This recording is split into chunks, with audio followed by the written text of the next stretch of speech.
Donc c'est Andoche, Bernadette. J'habite à la Plaine des Palmistes.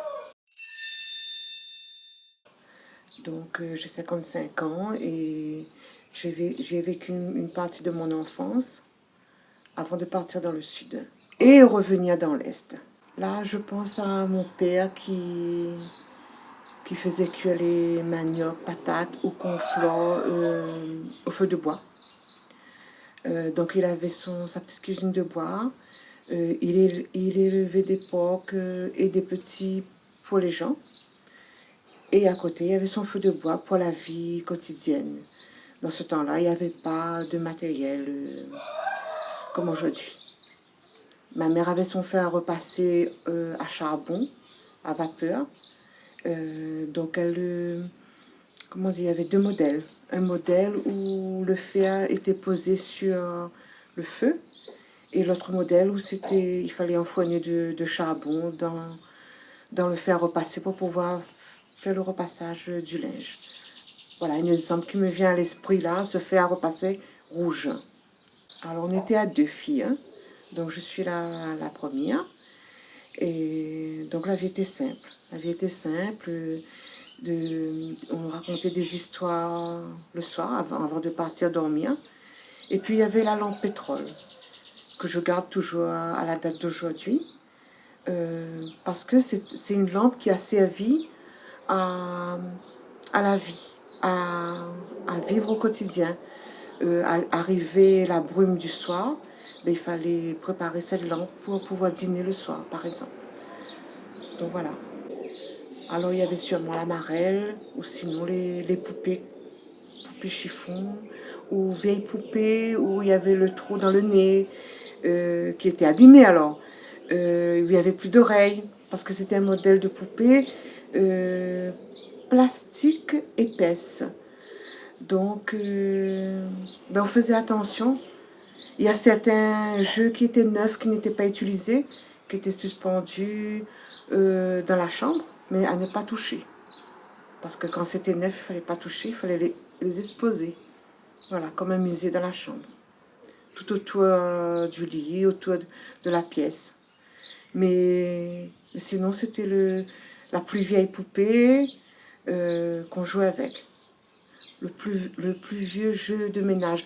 Enfin, jeu de ménage, dans ce temps-là, c'était les petits bonbons que mon père achetait le dimanche à la boutique, où on proposait un petit moulin à café, un petit biberon.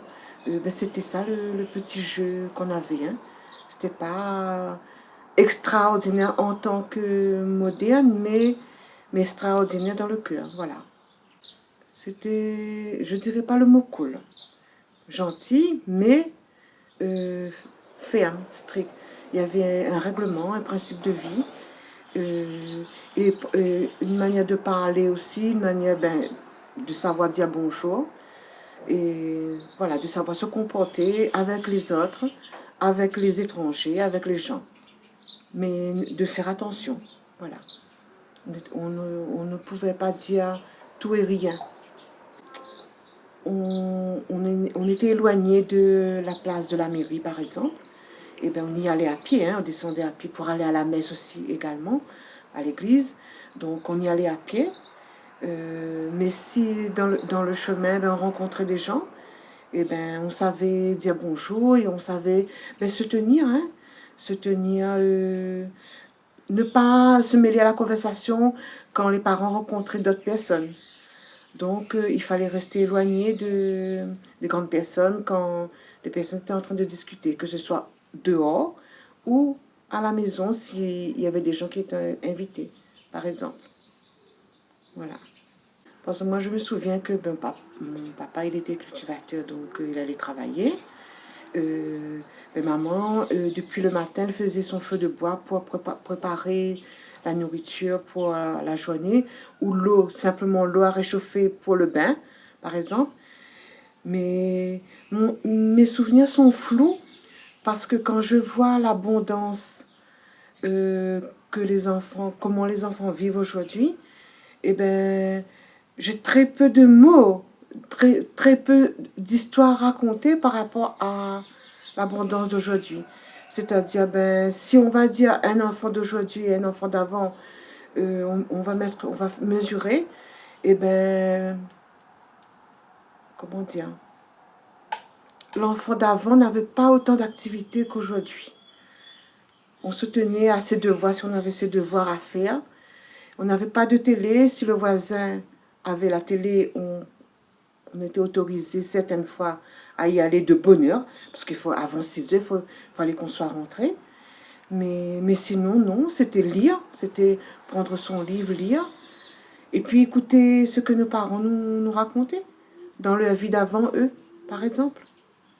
Ma mère étant jeune, qui savait prendre la pioche et travailler dans le champ de maïs, dans, comment dire, je dis plantation pour dire le jardin de familial, par exemple, de savoir prendre sa pioche et nettoyer le caractère que son père lui indiquait. Donc c'était un garçon manqué, donc il fallait savoir travailler. Alors, en plus de tâches ménagères qu'elle pouvait avoir, ben, il fallait connaître manier la pioche aussi. Ça, c'est les souvenirs qui m'ont marqué provenant de ma mère, qui était touche à tout aussi. On parle de couture, on parle de, ben, comment dire, de quand on utilise la pioche, et de savoir tenir une maison aussi. Pour ma mère, hein. Après, moi, un peu d'apprentissage, qu'on dit rosace, qu'on dit un peu de lainage, de faire des nappes, d'essayer de toucher à des petits linges pour que ma mère puisse vendre, par exemple, pour faire couler le café, par exemple. Mais avant que le café soit moulu dans le moulin à café, ça j'ai connu ça aussi. Donc il fallait le faire griller. Donc voilà, je remonte en arrière, je remonte dans l'autre sens, mais bon, faire griller le café au feu de bois, euh, l'évaporer dans une vanne, par exemple, à l'air, au soleil, savoir le griller à point pour pas être brûlé. Donc, savoir la différence de griller et brûler pour quand le café se fasse couler, que ce soit un bon café corsé, bien sûr. Dans ce temps-là, c'était un café corsé, hein. Donc, soit on boit un café noir ou pas du tout. Dans ce temps-là, on ne connaissait pas ben, prends un verre d'eau pour boire l'autre café à bout de champ. Peut-être c'était hasardeux, à tout hasard, une fois comme ça, mais c'était pas à bout de champ d'aller boire une autre café. À la plaine des Palmises, ma voisine était et est toujours ma demi-sœur. Donc on a connu, elle regardait la télé chez elle, parce qu'on n'avait pas assez de moyens pour se permettre d'avoir une télé. Plus tard, ça a été la première télé en noir et blanc. Mais en première période, c'était de pouvoir y aller chez ma voisine étant ma demi-sœur. Donc elle nous accueillait jusqu'à une certaine heure. Et après, à la nuit tombée, il fallait rentrer à la maison. Alors on va dire à partir de mes 3 ans, 4 ans, j'ai commencé à la plaine des Palmises jusqu'à 11 ans. Donc mon père étant malade et ayant besoin d'un endroit un peu plus chaud que la plaine, on est parti sur Saint-Pierre, donc chez ma grand-mère. Bon, il a vécu 1 an, il est parti 1 an après, en 82. Donc on a continué à vivre à Saint-Pierre. Mais là aussi, la vie n'était pas trop facile non plus, parce que étant de parents modestes, donc on faisait avec ce qu'on avait. Et on a connu aller laver le linge à la rivière, que ce soit la rivière l'Entre-Deux ou rivière d'Abord à Terre-Sainte. À ce moment, ma mère avait eu son permis, donc elle avait eu sa voiture. Là, on pouvait aller laver le linge à l'Entre-Deux. Donc là, c'était tous les tapis, tous les affaires. Et nous, on apprenait avec le coton-maïs. Les enfants prenaient les chutes de savon de ma grand-mère et de ma maman pour pouvoir apprendre avec le coton-maïs pour nettoyer les chiffons, par exemple, jusqu'à, en grandissant, de savoir laver notre propre linge, notre propre petite pièce, on va dire. Voilà. On a appris au fur et à mesure comme ça. Donc, on lavait aussi à la roche à laver dans la cour, mais comment dire ça? On ne voyait pas le mal d'aller laver à la rivière parce que c'était une sortie un pique-nique, et on ouvrait le linge sur les galets et tout. Donc c'était une expérience de vie. Et on était en apprentissage dans les 11, 12, 13, 14, 15 ans. Et ben c'était avec notre coton maillis ou la plus vieille brosse à laver que quand mes parents ont changé de brosse à laver par exemple. Et ben nous on gardait les anciennes pour pouvoir faire notre apprentissage.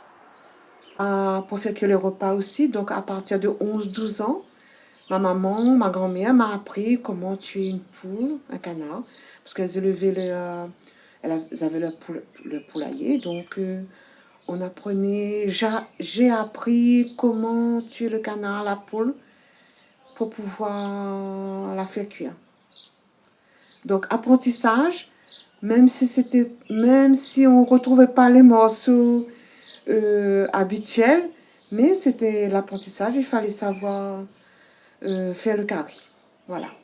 Donc que ce soit le poulet ou le rougail morue ou le curry poisson, on habitait à Théastin, donc quartier pêcheur. Donc voilà, on apprenait sur le tas. Mais quand il s'agissait d'un gros curry, entre guillemets, un joli curry poisson, ou c'était ma grand-mère qui le faisait, parce qu'il ne fallait pas tenter le coup, tenter le diable pour nous laisser abîmer le curry. Voilà, par exemple. Alors, quand je parle toujours de Saint-Pierre, parce que moi, c'est à partir de 11 ans, on va au collège. Bon, comme on est de situation moyenne, donc on ne peut pas s'acheter des vêtements tout neufs tout le temps. Mais ma grand-mère et ma mère faisaient de la couture. On allait acheter les coupons de tissu à Saint-Louis, soit en ville de Saint-Pierre, où des bons enfants, soit à Saint-Louis. C'était l'endroit où les magasins, on disait magasins arabes dans ce temps-là, où les musulmans avaient les magasins, ben, y achetaient les coupons. On choisissait notre couleur, notre motif, et puis on choisissait notre modèle de linge dans le catalogue. Donc notre grand-mère parce qu'il y avait, ben, mon papa était décédé en 82, donc il y avait notre grand-mère et notre maman, à ma soeur et à ma cousine, hein, parce qu'on était à 3 filles, et la grand-mère et la maman. Ben, on allait acheter le coupon de toile, on faisait notre jupe à volant, notre jupe Charleston, notre robe Charleston par exemple, des modèles que ma maman savait faire. Donc voilà, c'était un plaisir parce que ben, on avait pour Pâques, pour Noël, à chaque fête connue dans la religion catholique, parce qu'on était de religion catholique, ben, ou fête des mères par exemple, ou ça dépendait de notre anniversaire simplement, Noël, on avait droit à notre nouveau vêtement. Mais peut-être une fois ou deux fois l'année, un vêtement acheté magasin. Par exemple, il y avait la période de robe Mickey dans ce temps-là. C'était un grand événement. C'était Mickey, le dessin animé de Disney. Ben, la robe Mickey, ben, on ne pouvait pas s'acheter le premier modèle que tous les jeunes avaient. Et ben, on fallait viser le premier prix. Mais c'était un motif Mickey, c'est pas grave. On avait après la mode, mais c'était pas grave. On l'avait eu. Voilà. Pour les vêtements, c'était comme ça. Couture, bon, toujours ma grand-mère et ma mère. Ou sinon, certains achats obligés, par exemple, on est au collège, on est obligé d'avoir des baskets pour le sport, par exemple. Et bien là aussi, ben, c'était une paire pour l'année. Une paire de baskets pour l'année. Hein. Si l'année d'après, elles étaient encore bonnes, ben, on allait les utiliser, toujours les réutiliser. Voilà. C'était à Saint-Pierre. C'était le bon temps. C'était la fête, comment dire, la grande fête de Saint-Pierre, où ça se faisait au niveau plage et grande mairie de Saint-Pierre, hein, et relié entre la ville et la plage. Il y avait les podiums où toujours un grand chanteur de métropole venait. Donc on profitait de ça, mais pas de sortir à n'importe quelle heure, à n'importe quel moment non plus pour aller à la fête, pour dire aller à la fête. C'est par exemple le dimanche après-midi, il y a le radio crochet, bon, on y va le dimanche après-midi avec notre grand-mère, notre maman. Et on ne va pas rentrer à la nuit tombée à la maison. c'était au carré. Il y avait les horaires à respecter. On pouvait être autorisé de se promener dans la fête, mais maman était là. Ben, par exemple, elle aimait le podium, elle attendait le radio-crochet. Nous, on faisait notre petit tour, mais on revenait vite. Voilà. Donc, c'était pas d'aller à la fête d'après notre programme. C'était d'aller à la fête d'après le programme de notre mère et de notre grand-mère. Si on s'attardait un peu au début de soirée, c'est parce que ben, maman était toujours là avec nous pour rentrer à la maison. On n'était pas autorisé à rentrer seul comme ça. C'était toujours. Et puis c'était, on pense après, on peut être en colère sur le fait, mais on pense après que ben, c'était pour notre sécurité. Voilà, on ne pouvait pas aller partir seul et revenir seul comme ça. Voilà. Mais pas de changer de ville. On habitait à Terre-Sainte, ben, de rester à Saint-Pierre. Pas de facilement aller à Saint-Benoît ou Saint-Louis ou Saint-Denis. Non, c'était la fête que proposait Saint-Pierre. Voilà. En fait, il y avait des associations, des groupes qui faisaient des voyages organisés. Donc, c'était plutôt ben, au niveau de l'église. On allait à une fête, je dis par exemple de la Vierge Noire, par exemple. Ben, on allait passer une journée, ben, on prenait le bus, on y allait. J'ai connu la venue du pape, par exemple, en 89, donc j'avais 19 ans. Ben, c'était prendre un bus pour aller voir le pape en famille. Mais c'était pas aller n'importe comment, n'importe quel bus non plus. C'était le tonton, il était chauffeur de bus, donc il a pu prendre un bus dans sa compagnie où il travaillait, rassembler certains membres de la famille pour pouvoir partir à Saint-Denis, à la Trinité, pour voir le pape. Donc 1h, 2h du matin, on était prêts pour partir, avec notre pique-nique et tout. Là, tout le monde est parti pour voir le pape à Saint-Denis, dans un bus familial, par exemple. Ou sinon, les voyages organisés par autres personnes de l'église, eh bien, on payait notre place et on passait la journée comme ça. Après cet moment, il y avait des bus voyages organisés, ils faisaient le tour de l'île, où ils s'arrêtaient dans certains dancing. Mais là aussi, c'était folklorique, on va dire, parce que bon, ben, eh ben, c'était avec la famille qu'on est entré dans le dancing pour peut-être 2 heures, 3 heures de temps et ressortir, reprendre le bus pour rentrer à la maison. Donc, la petite case de mes parents de la Plaine, c'était une petite case de 4 pièces, la cuisine séparée, un point d'eau dans la cour et un point de toilette au fond de la cour. Dans ce temps-là, on appelait ces toilettes l'ARES. Alors, je ne sais pas si je m'exprime bien en disant ce mot, mais phonétiquement, c'était toilette l'ARES.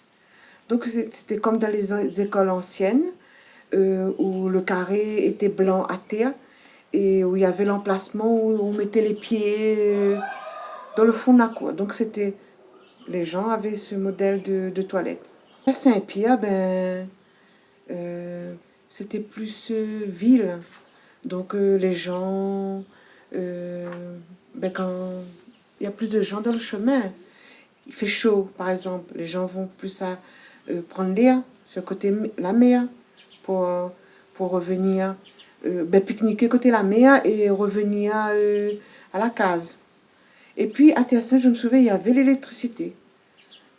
À l'âge de 12 ans, quand on est arrivé sur Saint-Pierre, il y avait l'électricité. Mais là aussi, il fallait faire attention d'économiser. On pouvait avoir sa petite veilleuse et de faire attention, de ne pas trop user l'électricité aussi. Voilà. Puis il y avait la vieille télé de longtemps. Mais toujours télé noir et blanc aussi. Parce qu'il fallait avoir les moyens d'avoir la télé couleur. Dans ce temps-là, il y avait 2 chaînes, je pense. On entendait chez le voisin qu'il y avait la télé Freedom. Mais nous, on n'a pas su. Parce que nous, c'était... Mais il n'y avait pas les moyens d'avoir cette chaîne en plus. Donc c'était peut-être que... On disait FR3 dans ce temps-là, peut-être. Voilà. Ou RFO. Mais on n'a pas connu plus que ça. On n'a même pas connu la télé Freedom, pour vous dire.